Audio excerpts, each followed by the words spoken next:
All right, guys, moving into 1.4, very important lesson on the distributive property. But before we do that, let's take a look at our quiz from 1.3. So I'm going to have you guys do this, and then we'll look at it together here. All right, so for 1.3, we are supposed to evaluate this expression if a is equal to -1, right? So we're going to take that -1, and we're going to plug it in for all of our a values, and we're going to see what we get out. So whenever I do that, I always use parentheses when I plug something in, especially if it's a negative. Just kind of helps keep it a little bit cleaner and helps you not get confused when you're trying to solve it. So here we go. 3 times -1 minus 4 times -1 squared plus 2 times -1. All right, so if we want to follow our order of operations here, which you should always do, we'll start with this guy right here. -1 squared is just 1, though. So 1 and 1 times 4 is just 4. So I'm going to simplify this to 4. All right, because -1 times -1 is just +1. All right, so here we have -3 minus that 4 plus a -2. Whenever we add a negative, we can simply drop that positive sign, right? Because when you add a negative, you're just subtracting. So don't worry about that too much. So here we go. We have -3 minus 4 minus 2. -3 minus 4 is -7. -7 minus 2 is -9. Okay, so if we put a -1 in there, we get a -9 out. So that was one of the types of problems that we saw last time. Another one was problem 2, where we use one of our properties to rearrange this in order to solve it nicely in our head. So that's kind of what we want you to do for number 2. So if I took 7 and 13 and added those together first, we would get 20. And then if I added the 11 and the 5 together, I would get 16. If I combine those two, I get 36, and I'm done. So obviously number 2 can be done on a calculator, but what I'm really looking for is, are you able to rearrange things using properties to make this math easy to do in your head? All right, so that's kind of what we looked at last time.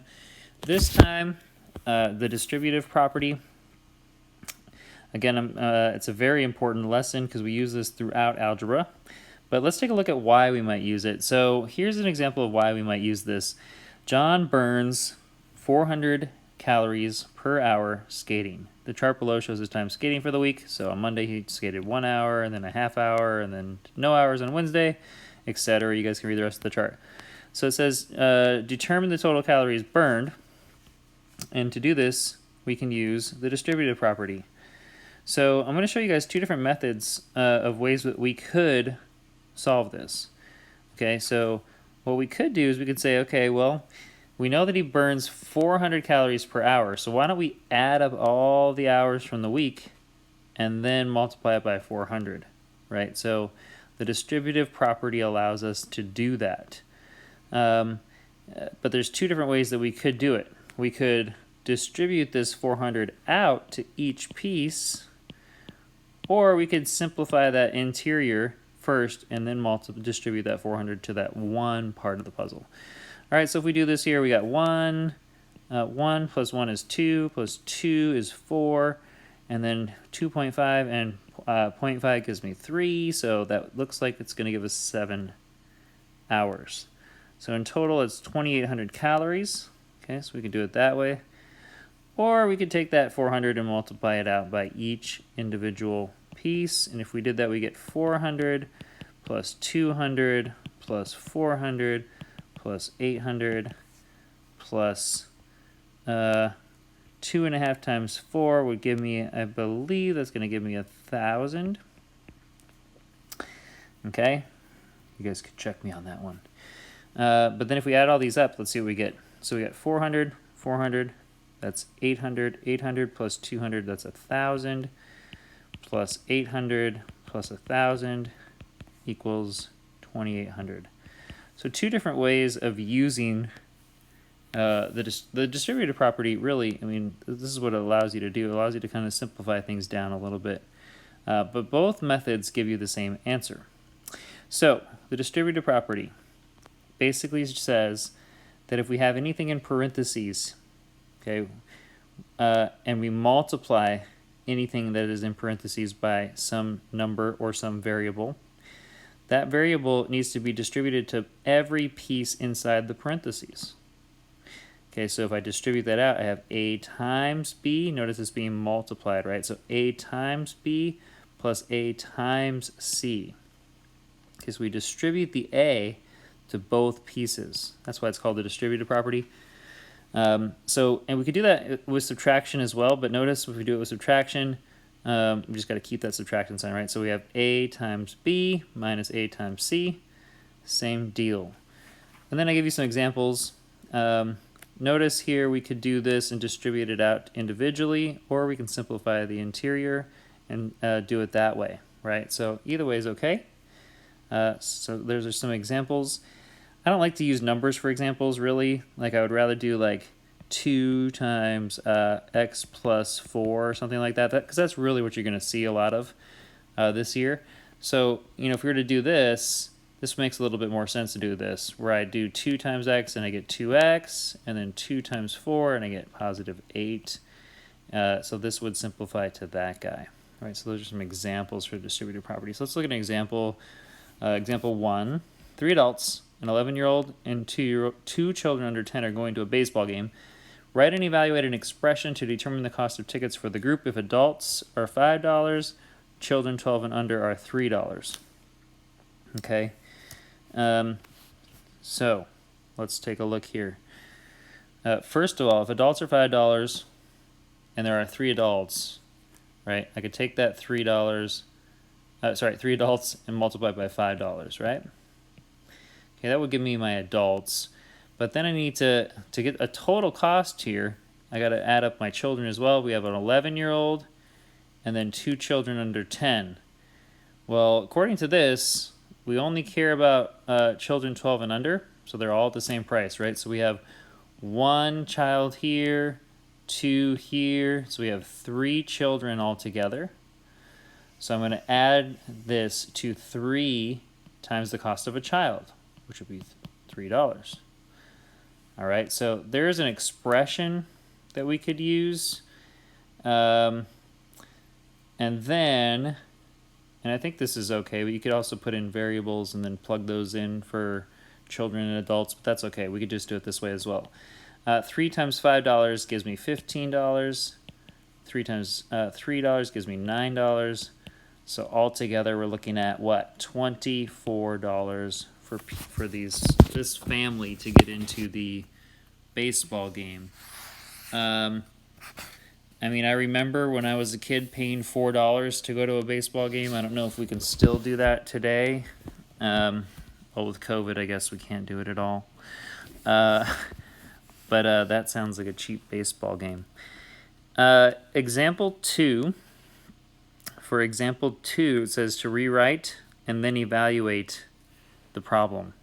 So for 2a, we have 304 times 15. Well, what they want you to do is they want you to think about, like, how can you rewrite one of these numbers to make it simpler to do the math in your head. Okay, so notice what I did here. I split up the 304 into 2 pieces, 304. Because it's nice, it's way easier to multiply 15 times 300 and then 15 times 4 and then do that math in my head versus trying to multiply 304 times 15. Okay, so if I do this, 15 times 3, 15 times 3 would give me 45, so that would be the same thing as 4,500. And I'm not expecting you to necessarily know that in your head, but it is a definitely easier calculation than multiplying by 304, in my opinion. So then we can also multiply 15 by 4. So if we double 15, we get 30, right? So 2 30s gives me 60, right? So I'm going to do plus 60, and I get 4560. Okay, so notice how I can do that in my head using the distributive property. For 2b, okay, we can break this piece up or we could break this piece up. I don't care which one, but they want you to break up one of them in order to make the problem easier. I chose to break up the 2 and the 0.5. So when I multiply 44 by 2, it's easy for me to see that that's 88. And then if I multiply 44 by a half of 44 is 22. So I can do this. 88 plus 22 is equal to 110. And I'm done. So for 2C, 2D, see if you guys can split those up. Check your answers here in a second. I'll have you pause the video, I think. But look, for 2C, I am going to choose, because it would be kind of weird for me to break this 5 up, so I'm going to choose to break up this guy, the 210, into 2 pieces. 200 plus 10, and I'm going to multiply that by 5. So 5 times 200 I know is 1,000. 5 times 10 is 50. So that's equal to 1050. Right? And when you're doing this on the homework, you guys, I do want you to show your work. Okay? Even though I know you can do a lot of this in your head. And I know it's very easy to do in the calculator, but I want to know that you can break these numbers up and use the distributive property. For 2D, I would choose to break up this guy. Okay, so I would choose to do 50 plus 2, multiply that by 17. Even though 50 times 17 is not a very nice number either, 2 times 17, though, is 34. 50 times 17, let's see here. If I did that, if it was 100 times 17, it would be 1,700.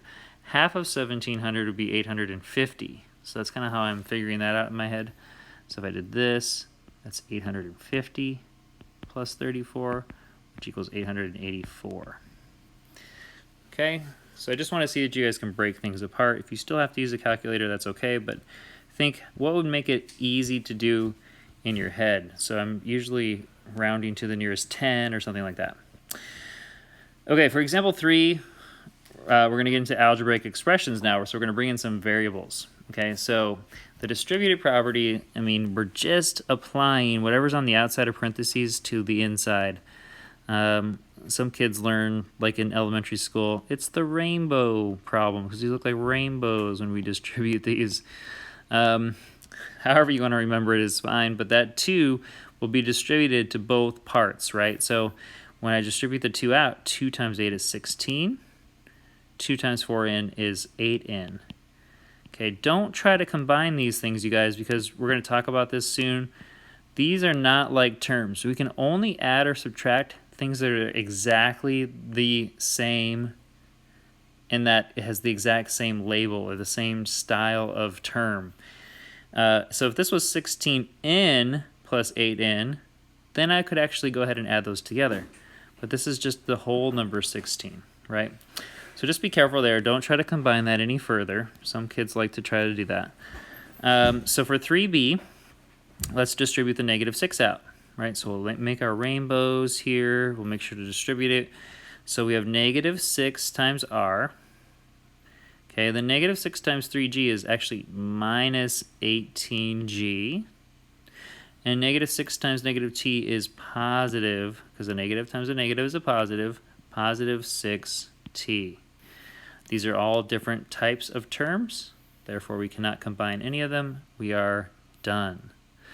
All right, moving on to the next one, we have 3c. We'll distribute these out. We have negative 6 plus 15q. Okay, I'm just distributing. Negative times a negative is a positive. And then 3d, same deal here. Negative 4 times negative 8 is positive 32. Negative 4 times negative 3m is positive 12m. All right, and we're done with 3D. All right, so there's some algebraic expressions using the distributive property.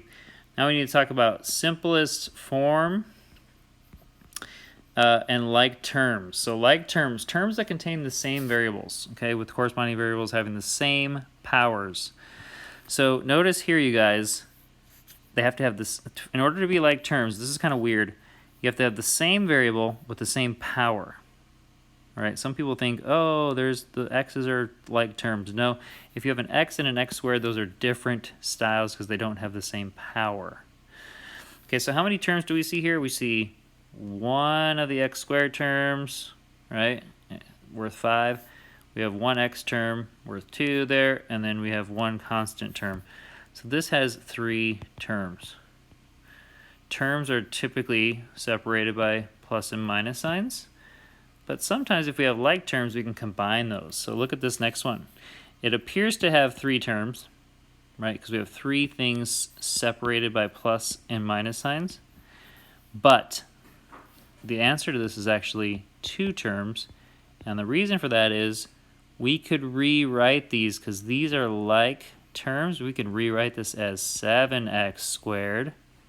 These can be combined because they're like terms, minus 2x. Okay, so that only has 2 terms. So always simplify first, then determine how many terms there are. Simplest form is when an expression contains no like terms. So can't have, this was not in simplest form, this problem up here. Maybe I'll show this in green. This guy here in green, not in simplest form because it had 2 x squared terms. All right. This one, the one that we rewrote, is in simplest form. Okay, so no like terms and no parentheses. Okay, so you take everything out of parentheses using your distributive property. Now, example 4 is a problem where you're just combining like terms. Right? So in this example, we're just combining like terms. So 6n, 4n, those are like terms. 6 minus 4 is 2, so we have 2n. Okay, for 4b, there's no like terms. So I can't do anything for 4b. So I'm just going to leave it. And then for 4c, and then if it's I guess if it's not possible, you're supposed to write simplified, right? So we would write simplified. And then for 4c, I can combine these guys because they are like terms. So I have 4y cubed, and then 2y minus 8i is negative 6y. I think I said I, but I meant y. Plus 5, okay? So that's now simplified. And then for our last one here, we can combine the a terms. 7a minus 2. By the way, when we're combining terms, you guys keep these signs with the term that is in front of them. So this is a term, right? We can think of that as a negative, and this is a term. Right, so 7a minus 2a is 5a plus 4 minus 6a squared. Typically, you guys, one other thing that I want to say about this is we typically write this in order from the greatest power to the least power. And if you don't do that right now, that's not a big deal. But I'm going to do it just to show you by example here. So I would technically write this in simplified form like this. Negative 6a squared plus 5a plus 4. I just rearranged this so that the highest power was first. Okay, and then I go in descending order. The last thing, last two slides here, guys. Sorry, this is a longer lesson. It says use the expression 5 times the difference of q squared and r plus 8 times the sum of 3q and 2r. Okay, interesting. Write an algebraic expression for the verbal expression that is given. So we're going back a couple lessons to when we were given things verbally and we were asked to put this thing into like an algebraic expression. So to do that here, let's look at some keywords. We have 5 times the difference of q squared and r. So 5 times the difference of q squared and r. All right, plus 8 times the sum, so I'm going to be adding, of 3q and 2r. All right, so first they want us to do that. Oops, sorry. Second, they want us to simplify it. Okay, so we're going to take the parentheses away and then combine like terms if we can. So I'm going to distribute. All right, so I get 5q squared minus 5r plus, here I have 24q plus 16r. Okay, the only things that can be combined are these guys right here. These are the only like terms. So my simplified final answer in red, 5q squared, we're going to combine these r terms. So 16 minus 5 gives me 11, plus 11r plus 24q. All right. And these can be written in slightly, like this could have come here, or this could have gone there. The order of these two things don't really matter. What really matters most is that the highest power comes first, and we're done. The last thing that I'm going to teach you guys is this word coefficient, okay? This is the numerical factor that is in front of a variable. So the coefficient of 2x is 2. It's just the number that is in front. That is called a coefficient, all right? Notice this one. This one's interesting. If I have x over 3, you know that you can actually rewrite x over 3 as, x over 3 just means 1/3 times x. It means the exact same thing. So the coefficient of x over 3 is 1/3. Because whenever you divide by 3, it's the same as taking 1/3 of something. So that's it for coefficients. We'll get more into coefficients later, but this lesson's been way too long. Don't worry about that homework. I believe you'll have a homework sheet, and we'll see you guys in class.